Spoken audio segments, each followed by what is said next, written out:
अब मैं सर उठा के कह सकता हूँ आई लव माई फैमिली। जो खाए गुनगाए जानने वाले जाने ये तो होना ही था। अशोक मसाले, दिल में बसे स्वाद की शुद्धता।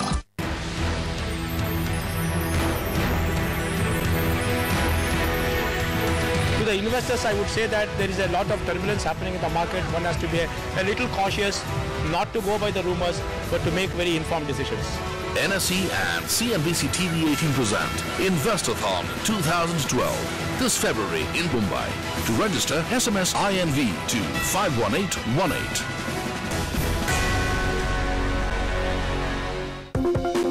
Presented by National Stock Exchange.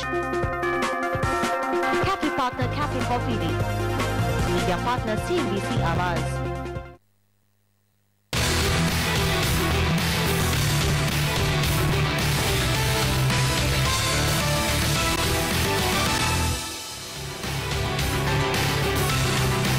CNBC आवाज पर एक विशेष आयोजन काला अक्षर, भारतीय शिक्षा प्रणाली का गहरा संकट, इस पर हम चर्चा कर रहे हैं। दीपक पारेख साहब से एक सवाल पूछना चाहूंगा। उसके पहले मैं ये कहना चाहूंगा कि हिंदुस्तान में हर दूसरे या तीसरे पॉलिटिशियन की दिलचस्पी शिक्षा में आने की रहती है।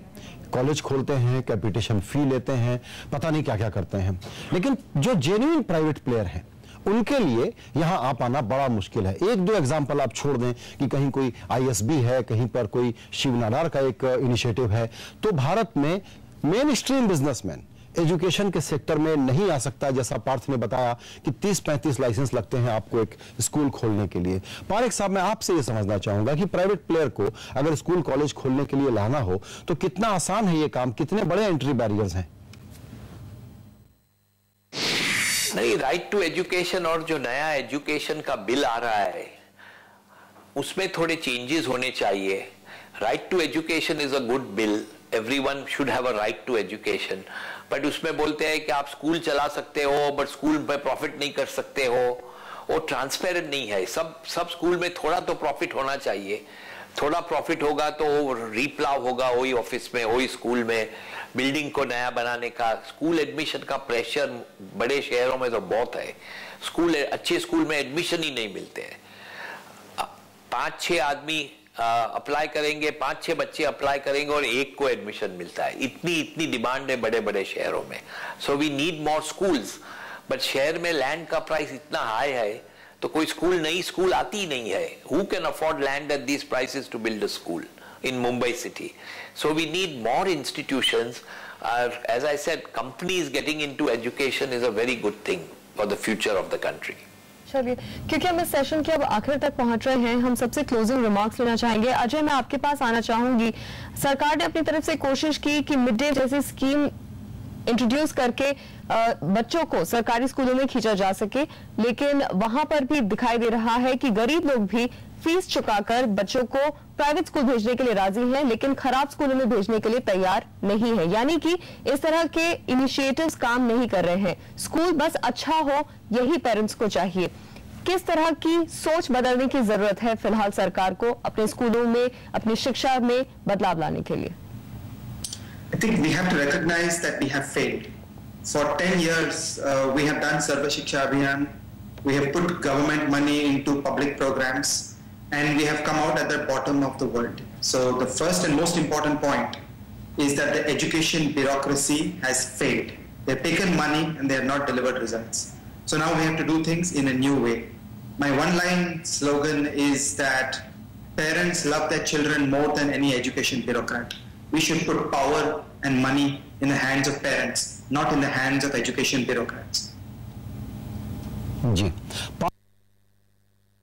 क्या कंसर्न हमको मौजूदा पॉलिसी मेकर्स बताते हैं और एजुकेशन एस्टेब्लिशमेंट को हम क्या समझाएं कि यही सिस्टम अच्छा है कि बच्चे और पेरेंट के हाथ में पैसा दे दीजिए, वो तय करें कि कहां पढ़ाएं?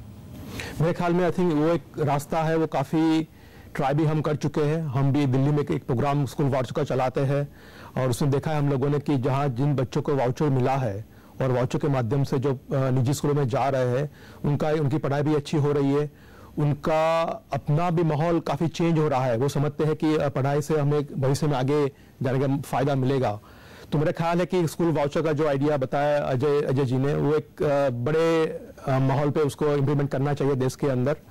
दूसरा ये भी है कि जो टीचर की बात हम कर रहे थे, तो टीचर आज हम हायर करते जब सरकारी स्कूलों के अंदर वो हायर करते हैं स्टेट लेवल के ऊपर, तो क्यों नहीं उनको स्कूल के लेवल पे हायर किया जाए, ताकि प्रिंसिपल जो है वो खुद चुने कि कौन सा टीचर अच्छा है स्कूल के लिए, उनकी डिसिप्लिन भी प्रिंसिपल करेंगे और कंट्रोल भी उनके पास रहेगा। बिल्कुल। सिंह साहब से पूछना चाहूंगा यही सवाल। सिंह साहब, क्या दिक्कत है कि एक वाइस चांसलर को, एक स्कूल और कॉलेज के प्रिंसिपल को पूरी ऑटोनॉमी, पूरी डिसीजन मेकिंग अथॉरिटी दी जाए, वो तय करे कि उसको कैसे टीचर्स चाहिए, न कि वो ये देखे कि सरकार के बजट में और उसकी शर्तों में मैं कोई रद्दोबदल नहीं कर सकता हूं। ये पूरी ऑटोनॉमी आपको मिलनी चाहिए। आप बिल्कुल सही फरमा रहे हैं।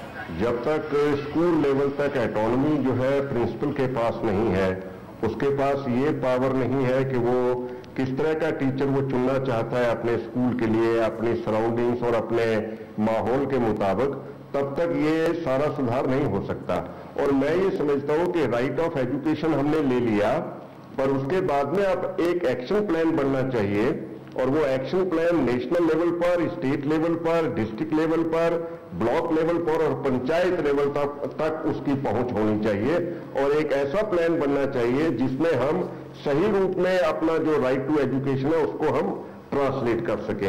और इसके लिए मैं समझता हूँ नेक नीति से एक अब एक्शन प्लान बनाने की जरूरत है, जो सही रूप में हमारी स्कूल एजुकेशन, एलिमेंट्री एजुकेशन और up to the higher education कोई बदलाव आ सके। और जिससे, और एक बात और, अभी भी हमें इंक्लूसिव अप्रोच अपनानी चाहिए। हमारे गांव के लोग, हमारे पिछड़े वर्ग के लोग, हमारे मार्जिनलाइज लोग अभी तक स्कूल में नहीं जा पा रहे, और ये वहम है कि बहुत ज्यादा इंक्लूजन भी बिल्कुल एक बड़ी समस्या है। श्रीधर, आपका फाइनल वर्ड। हाँ, मैं जस्ट दो चीजें कहना चाहूंगा कि ये कॉम्प्लेक्स प्रॉब्लम है, और इसके लिए जैसे एक प्रॉब्लम है रीडिंग का, तो हमें एरियाज में जैसे एक सेंटर फॉर रीडिंग रिसर्च हम क्यों नहीं रखते हैं, जहां पे रीडिंग या प्राइमरी मैथ्स, ऐसा आप सोचें तो हमारे पास IITs हैं, लेकिन रीडिंग रिसर्च पे इंस्टीट्यूट नहीं है।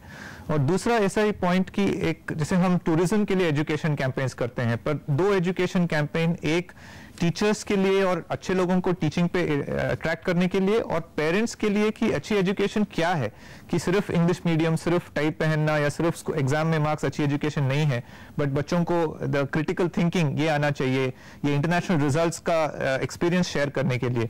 तो कैंपेन्स जो टीचर्स और पेरेंट्स के लिए अगर हम करें तो इट्स नॉट वेरी एक्सपेंसिव, लेकिन उससे बहुत फायदा हो सकता है। बिल्कुल। तो ये हमने एक शुरुआत की है काला अक्षर के इस कार्यक्रम में। अगले 3 घंटों में इन्हीं मुद्दों की डिटेलिंग हम करना चाहेंगे और आपके साथ ये शेयर करना चाहेंगे कि ये संकट कितना गंभीर है। हर घर की समस्या है जहां आप खर्च कर रहे हैं लेकिन आपका बच्चा पढ़ नहीं रहा है, आपका बच्चा 8वीं में है और साउथ कोरिया के दूसरी या तीसरी क्लास के बच्चे से वो कंपटीशन में मात खा सकता है।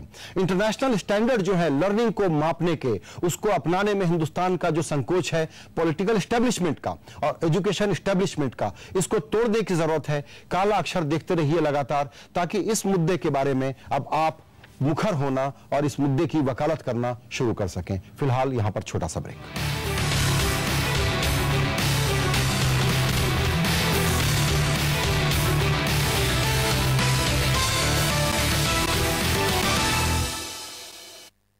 Forgot something?